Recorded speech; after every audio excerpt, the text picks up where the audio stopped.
નાસ્તો થઈ ગયો છે, દીવાબત્તી થઈ ગઈ છે, તો હું જાઉં છું હવે આકાશમાં પતંગ ચગાવવા. આજ તો આકાશમાં કોઈની પતંગ નહીં ચગવા દો એવી દોરી લાવ્યો છું. કેમ તમને હું ભગવાને અમર દોરી મોકલી છે ખાલી તમારી જ પતંગ રહે? અરે ચાઇનાની દોરી લાવ્યો છું. ચાઇના દોરી હું કરવા લાવ્યા? ખબર નથી સરકારે ના પાડેલી છે કે ચાઇના દોરી નથી વાપરવાની, નહીં તો કેસ થાય. પણ તને હું વાંધો છું, હું એક ચગાવું છું, બધાય ચગાવે છે ચાઇના દોરીથી પતંગ. તો બધે કુવામાં પડશે તો તમે પડી જાજો, હાલ છે. અને ચાઇના દોરીથી કેટલું નુકસાન થાય તમને નથી ખબર?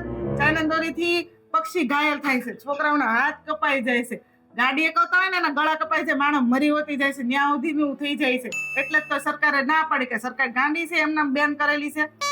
તો પછી હું લાવ્યો છું એનું શું કરું? એને ફેંકી દેજો, નહીં તો હું પોલીસને બોલાવીને છે ને રેડ પડાવીશ. બરાબર છે ને? હું તમારા માટે સાદી દોરી લઈ આવેલી જ છું, એનાથી જ બહુ પતંગ ચગાવવાનું થાય છે. જાઓ. હા રોજા લેતી આય સાદી દોરી, તું જીતી ને હું હાર્યો, નહીં ચગાવ ચાઇના દોરીથી. તો નથી જ ચગાવવાની. તો મિત્રો તમે ધ્યાન રાખજો, ચાઇનાની દોરી આપણે ન વાપરીએ, બીજા ન વાપરે. અને ચાઇનાની દોરીથી ગળા કપાય, પક્ષીઓની પાંખું કપાય અને છોકરાનો હાથ કપાય. આપણે એ દોરીથી પતંગ ન ચગાવવા જોઈએ. Safe Uttarayan, happy Uttarayan. Happy Uttarayan.